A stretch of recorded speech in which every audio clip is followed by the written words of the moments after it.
This is a trick to remove a transaxle from the transmission. My Volvo car came with this well-long nut wrench, and on the other end I noticed it has a flat, like a flat screwdriver, a bigger one, and it's pretty long. So what I like to do, I just go there and position the tip of this wrench in between the transaxle and the CV joint, right in between them, and just try to pry it away. Just try to give it a good kick, and really depends how much is stuck in there. Basically, this I guess this is a aftermarket part. Sometimes it gets really stuck in there, and I read on internet that even main dealers won't remove it from there.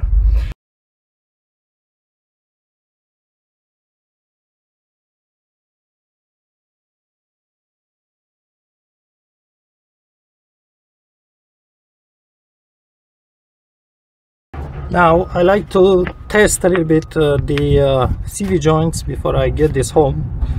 Preferably, ideally, is to get a genuine part.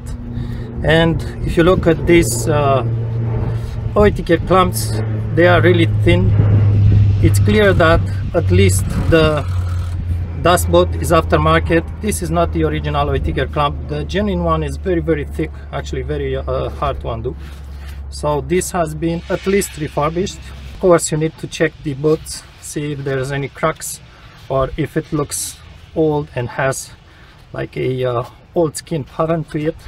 Testing it, this side goes into the transmission and it has to move like this. That's normal. It should not have torsional movement at all, so no play, torsional speaking, like this. That's okay. And also sideways, you should not feel any play in it. This one has tiny play, but it is really minimal. So I'm really moving it like this.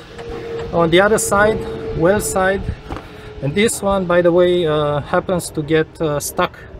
I'm not sure, depends on the car, but sometimes garages put Loctite, red Loctite here, and it gets really stuck in the hub, and people try to press it out, but by that time, if you use a lot of force or the torch, you damage the bearing. So it's better really to get a used one and a used hub and swap everything. So anyhow, this guy here does rotate like this. That's normal, but again, should not have rotational play at all. Pretty fit. I can't see any play to it. And again, no translation, no side movement at all. Pretty solid. Now we also have this reluctor ring. May need to look to it. This guy goes bad, goes crack, gets small cracks because of rust. Usually the rust starts from underneath, and that will trigger a anti-skid message or sometimes a ABS message. So yeah, be aware of Chinese parts like this. Not sure if this one is Chinese or not, but the Chinese one, really recommend not to get them because they people complain about vibrations, even new. So it's really not worth it. On these Volvo cars, this is a left side transaxle, so it's the short one. Notice it has a damper, a very heavy damper. Be sure to get one with a damper on it. Some don't have it. And also wanted to say that fitment wise, from what I understand, the turbo and non-turbo engines have different splines, at least to the well, or to the transaxle. So it's different, turbo and non-turbo. Also manual to automatic is going to be different as well. So get the right one from your car.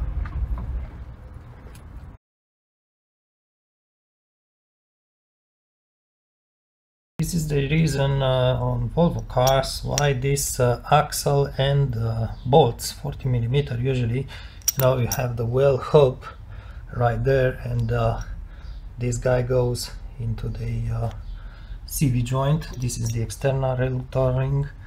What happens is that the hole for these bolts communicates with the CV joint, which obviously is packed with grease, and sometimes, well, more than sometimes, oftentimes that grease goes on the threads of the bolt inside this hole.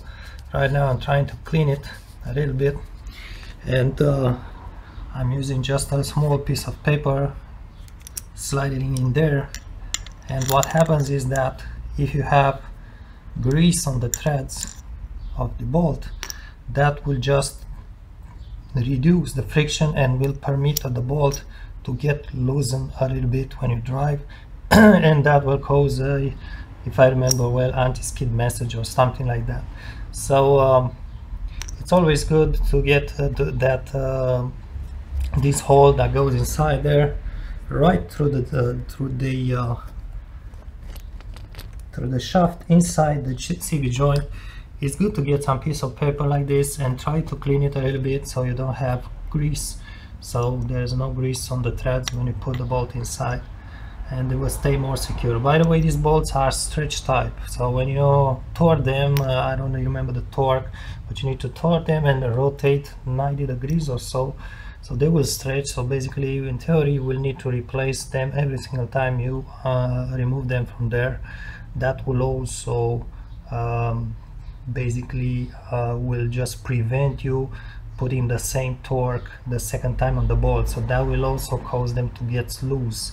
But even if it's a new one, if you have grease in there, it's really good to get a small piece of paper a couple of times and just clean inside, so no grease in the hole, no grease on the threads.